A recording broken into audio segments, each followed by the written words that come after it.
Hello, first grade. This is an extra read aloud.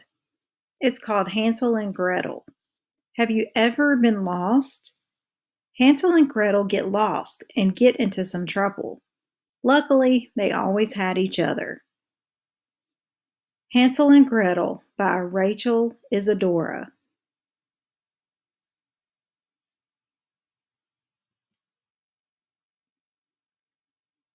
Once there lived a poor woodcutter who had come upon hard times. He could no longer feed his wife and children. Tomorrow we will take the children deep into the forest, and there we will leave them, said the children's stepmother. I cannot do that to my own children, the man said. If you don't, then all four of us will starve, said the wife, and she gave him no peace until he agreed.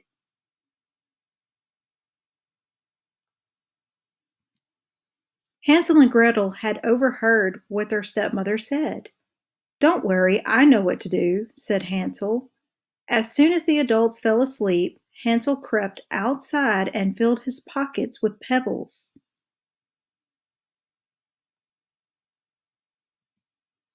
The next morning the stepmother woke Hansel and Gretel. She told them that they were going to collect wood and gave them each a small piece of bread. As they walked, Hansel kept stopping. What are you doing? His father asked.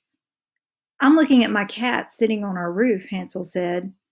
You fool, that is just the morning sun shining on the chimney, the stepmother scolded. But Hansel had not been looking at his cat. He had been dropping pebbles on the path.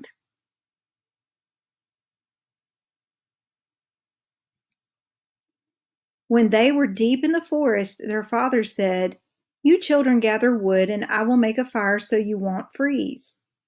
When the fire was lit, the stepmother told the children to wait while she and their father went to cut more wood.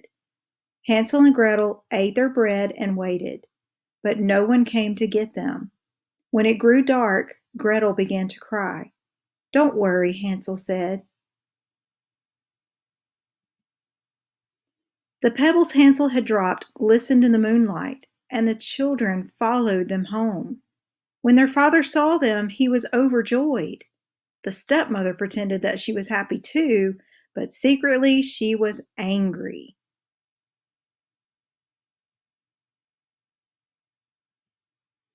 Not long afterward, Hansel and Gretel heard the stepmother tell their father, We again have very little food, so we must rid of the children.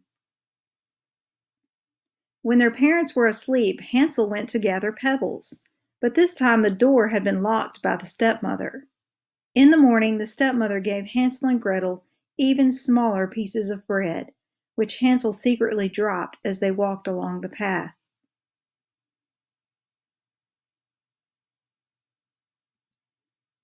Now the children were left even deeper in the forest. Once again they waited by a fire, but no one came to get them. As it grew darker, Gretel began to cry. Don't worry, the moonlight will shine on the pieces of bread, and we will find our way home, Hansel said. But when they looked for the bread, they realized that it had been eaten by the birds.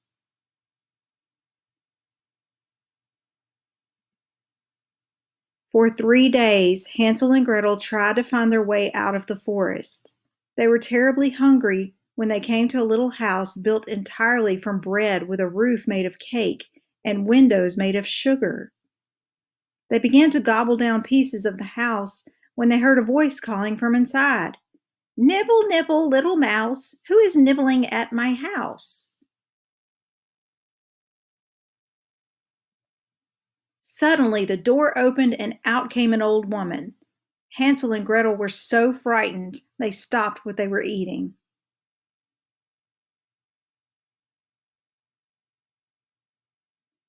But the old lady said, Oh, you dear children, come inside with me and you will be just fine. She served them a delicious meal, and Hansel and Gretel went to sleep thinking they were in heaven. But the woman only pretended to be friendly. She was really a wicked witch who built her sweet house in order to tempt children and capture them for a tasty meal. While Hansel and Gretel slept, the witch looked at them. "They will be a good mouthful," she said. In the morning she grabbed Hansel and locked him in a cage. She ordered Gretel to cook for her brother so he could be fattened up.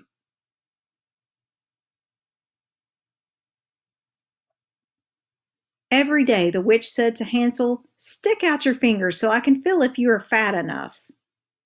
But the witch had bad eyes, so Hansel would stick out a little bone that Gretel gave him. The witch wondered why he wasn't getting any fatter.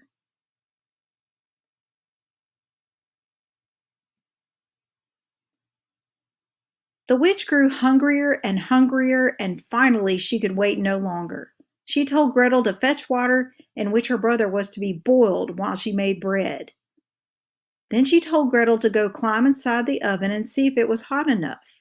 But Gretel could see that the witch planned to bake her, so she said, "I don't know how. Show me."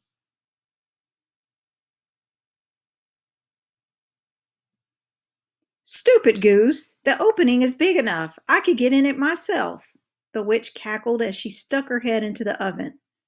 Quickly, Gretel gave the witch a big shove and pushed her all the way inside.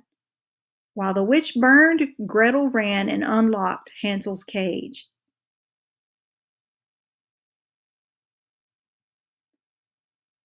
Hansel and Gretel jumped for joy and filled their pockets with the witch's precious stones and pearls. When they found their way back home, their father rejoiced to see them, for he had not had a happy day since they had been gone.